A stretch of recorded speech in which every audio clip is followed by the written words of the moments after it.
200 करोड़ का प्रोजेक्ट एक hi tech engine में आई किसी प्रॉब्लम्स की वजह से रुका पड़ा था।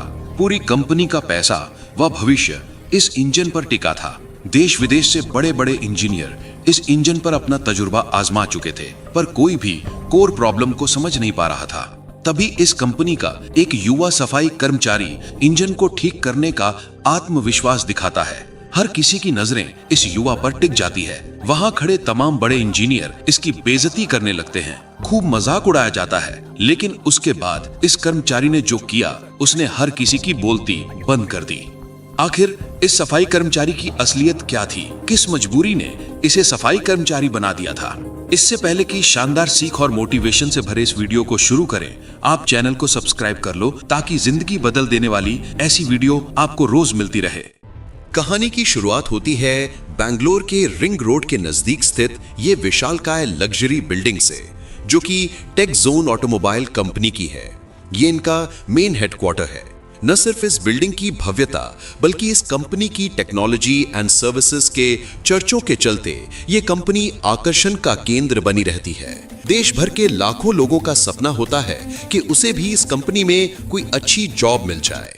ये कंपनी वर्तमान और भविष्य को ध्यान में रखकर टेक्नोलॉजी को विकसित करती है, जैसे हाई टेक ट्रांसपोर्ट ट्रक के इंजन, बस के इंजन, शिप इक्विपमेंट्स और कुछ ऐसी मशीनरीज तैयार करते हैं जो डिफेंस सिस्टम के लिहाज से बेहद सुरक्षित व सुविधाजनक होते हैं। हालांकि कंपनी के अंदर का माहौल कुछ अच्छा नहीं था। कंपनी की सीईओ थी प्रिया शर्मा, जिनकी उम्र लगभग 35 साल थी। उनका तरीका एकदम सख्त था। बात करने के तरीके में तंज और तिरस्कार की भावना छुपी रहती थी। यह आउटफिट से हमेशा वेल ड्रेस्ड रहती थी। बाहर के लोग उन्हें बहुत समझदार कहते थे, लेकिन उनके ऑफिस के लोग उनके बारे में अलग ही बातें करते थे। इस कंपनी का सबसे कीमती प्रोजेक्ट उनका बहुत ही नया गाइडेड इंजन पिछले 6 हफ्तों से खराब पड़ा था, और ये इंजन उनका सबसे जरूरी हिस्सा था। 3 साल की मेहनत और करीब 200 करोड़ रुपए की लागत से तैयार हुआ था ये प्रोजेक्ट। लेकिन 70 करोड़ का ये इंजन हमेशा 14 मिनट और 36 सेकंड चलता और फिर बहुत गर्म होकर बंद हो जाता था।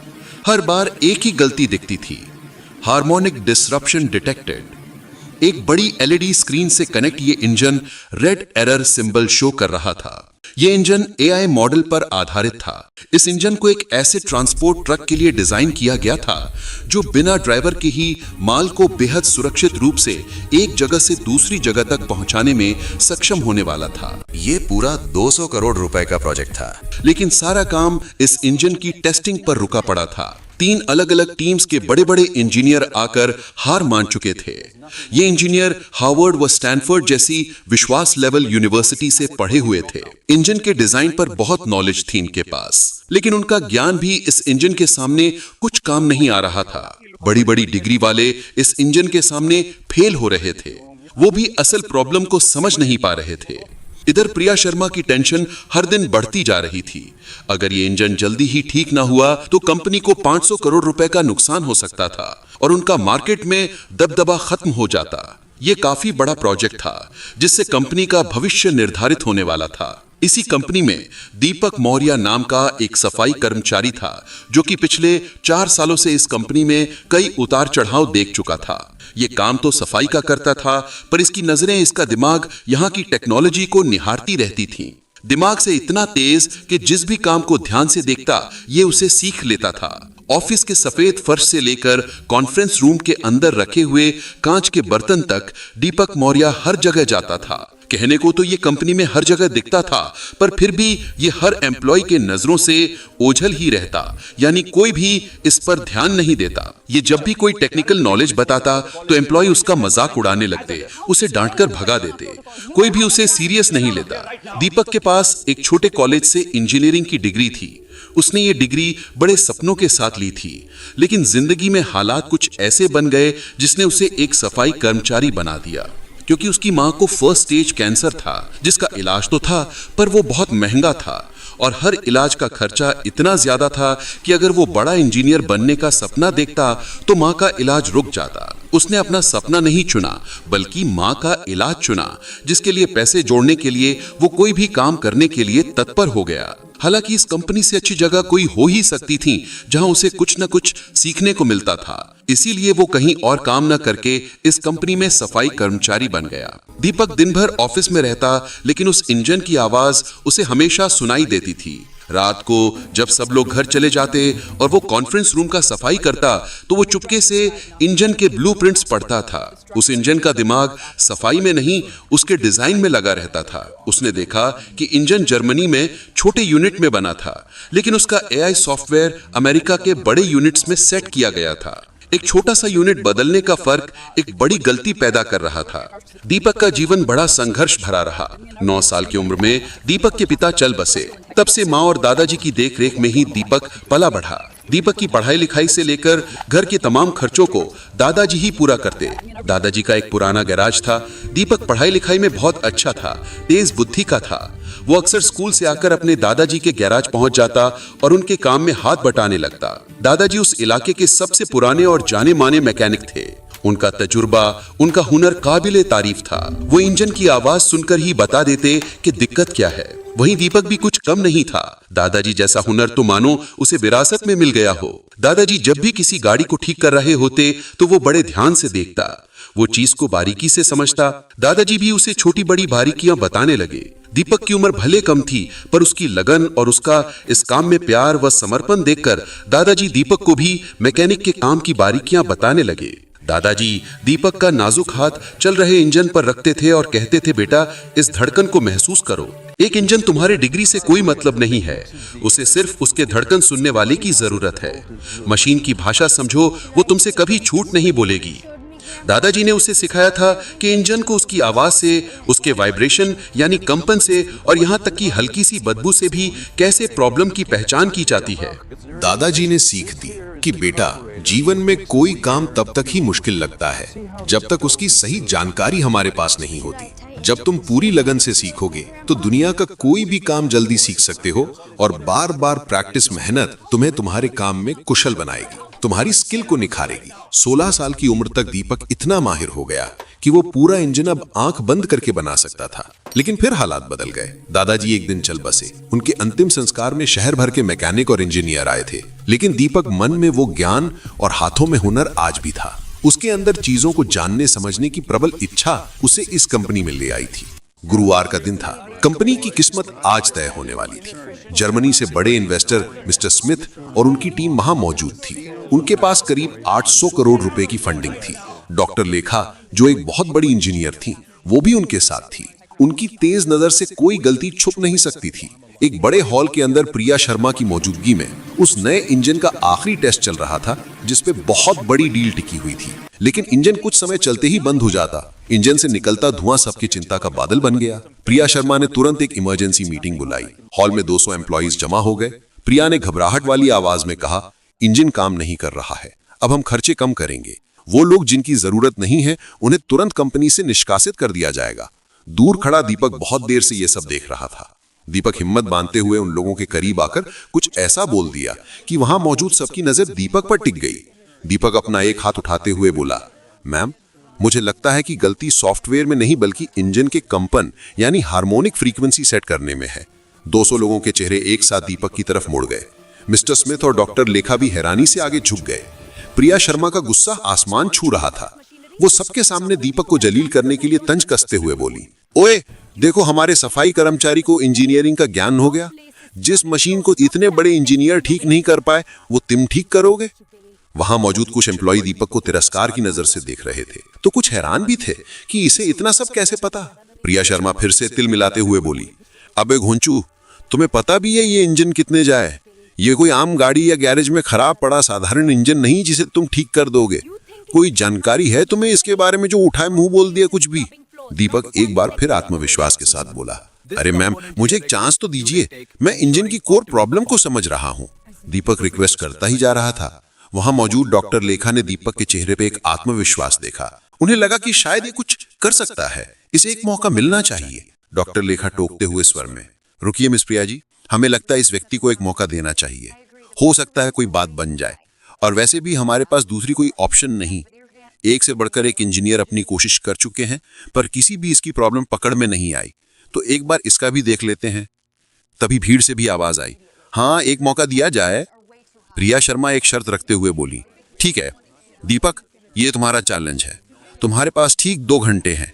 इस 200 करोड़ के इंजन को सबके सामने ठीक कर दो। अगर तुम कामयाब हुए तो तुम्हें तुरंत सीनियर इंजीनियर बना दिया जाएगा, और अगर तुम फेल हो गए तो सिर्फ नौकरी नहीं जाएगी, तुम्हें हमेशा के लिए इस बिल्डिंग से बाहर कर दिया जाएगा। और मैं खुद तुम्हारे बारे में सबको बताऊंगी कि तुम कितने बड़े नाकामयाब आदमी हो। प्रिया मनी मन सोच रही थी कि ये सफाई कर्मी क्या ही जानता होगा, उल्टा और खराब कर देगा। चलो अच्छा है, अगर इंजन में कोई खराबी आई तो मैं सारा इल्जाम उन तमाम लोगों पर लगाऊंगी जो भी इसे बढ़ावा दे रहे हैं, इसका सपोर्ट कर रहे हैं। दीपक के चेहरे पे कोई डर नहीं था। प्रिया इस सफाई कर्मी से चिड़ी हुई थी और प्रिया को दुनिया के सामने इसका मजाक बनाने का एक मौका मिल गया। प्रिया ने तुरंत अपनी टीम को बोला, इस पूरे चैलेंज को सोशल मीडिया पर लाइव दिखाया जाए। वो चाहती थी कि पूरी दुनिया देखे कि जब एक गरीब आदमी अपनी छोटी औकात से बड़ी चीज को छूने की कोशिश करता है तो क्या होता है। दीपक के दिमाग में सिर्फ दादाजी की आवाज गूंज रही थी। दीपक इंजन को शुरू करने को कहता है, इंजन शुरू किया जाता है। दीपक शांत खड़ा होकर बड़े ध्यान से इंजन की आवाज को सुन रहा था। हर किसी की नजरें जिज्ञासा पूर्वक दीपक को निहार रही थी कि आखिर ये क्या करेगा। डॉक्टर लेखा दीपक के पास आई। उन्होंने धीरे से पूछा, जवान आदमी, क्या तुम सच में ये करना चाहते हो? तुम्हारा पूरा फ्यूचर दांव पर है। दीपक ने उन्हें देखकर जवाब दिया, मैम, मैं अपनी पूरी जिंदगी इंजन की आवाज को सुनता और महसूस करता आया हूं। ये इंजन हमें बता रहा है कि इसको क्या मुश्किल है, हम ही सही से सुन नहीं पा रहे हैं। डॉक्टर लेखा ने सर हिलाया। उनके चेहरे पर अब एक शांति थी। ऐसा लगा कि शायद बात बन सकती है। ये वो कर सकता है जो कोई नहीं कर पाया। दीपक इंजन की तरफ बढ़ा। उसने अपने हाथ उसके लोहे की बॉडी पर रखे। उसने आंखें बंद कर लीं। पहले 30 सेकंड सबको लगा कि वो नाटक कर रहा है। कुछ इंजीनियर्स हंस भी रहे थे, लेकिन डॉक्टर लेखा ने देखा कि दीपक के चेहरे के रंग बदल रहे हैं। वो इंजन की धड़कन सुन रहा था। ये खुद से ही लड़ रहा है। तभी दीपक गंभीर स्वर में बोला, एआई सिस्टम ठीक है, लेकिन वो ऐसी मैकेनिकल प्रॉब्लम्स को ठीक करने की कोशिश कर रहा है जो है ही नहीं। उसने मिस्टर स्मिथ की ओर देखते हुए जिज्ञासा भरे स्वर में पूछा, सर, ये इंजन जर्मनी में छोटे यूनिट्स पर बना था क्या? मिस्टर शुमिट ने चुपचाप सर हिलाया और धीमे स्वर में कहा, हाँ, लेकिन एआई को अमेरिका में सेट किया गया है। इस पर दीपक तुरंत बोला, वही तो पहला प्रॉब्लम है। जर्मनी और अमेरिका के यूनिट्स में बहुत छोटा फर्क है। एआई सॉफ्टवेयर एक अलग धड़कन की उम्मीद कर रहा है, लेकिन इंजन के पार्ट्स उसकी बात नहीं मान पा रहे हैं। यह ऐसा है जैसे एक गाना हो जहां हर स्वर थोड़ा सा अलग धुन पर निकल रहा हो। इंजन पुनः बंद हो गया। दीपक ने बोला, इंजन को दोबारा शुरू करो और इस बार स्पीड को धीरे धीरे बढ़ाना। इंजन की हर बढ़ती स्पीड और आवाज से दीपक मौर्य प्रॉब्लम को और बारीकी से समझ चुके थे। दीपक ऊंचे स्वर में बोला, 2800 आरपीएम पर सुनिए, वहां कंपन में गलती है। इंजन के पार्ट्स ठीक हैं, लेकिन एआई सेंसर्स गलत कंपन रीड कर रहे हैं। आपके इंजीनियर्स कंप्यूटर की गलती ढूंढ रहे थे, जबकि प्रॉब्लम इंजन की धुन की है। इतना कहते हुए दीपक टेबल की ओर बढ़ा जिस पर इंजन डिजाइन के हर पार्ट्स को कैसे सेट किया गया है, इनसे संबंधित पेपर्स पड़े हुए थे। दीपक पहले भी इन पेपर्स को देख चुका था, पर अब वो प्रॉब्लम को समझने और समझाने के नजरिए से उन पेपर्स का गौर से निरीक्षण करने लगा। दीपक को फॉल्ट समझ आ चुका था। दीपक पूरे आत्मविश्वास से उन पेपर्स को उठाकर आगे बढ़ा और कहा, जर्मनी में छोटे हिस्सों की बनावट बहुत ही परफेक्ट थी, लेकिन अमेरिका का एआई सिस्टम थोड़ी ढीली बनावट की उम्मीद कर रहा था। यहाँ छोटी सी गड़बड़ थी जिससे पूरा इंजन बंद हो रहा था। विशाल रस्तोगी, जो बड़ा इंजीनियर था, उसने भी जब क्रॉस चेकिंग करते हुए ये सब देखा तो उसने भी इस बात को समझा कि हाँ, चीजें तो ऐसी ही हैं। उसका चेहरा हैरानी से भर गया। उसने धीरे से माना कि दीपक सही कह रहा है। मिस्टर स्मिथ ने भी कुछ देर जांच करने के बाद सर हिलाया।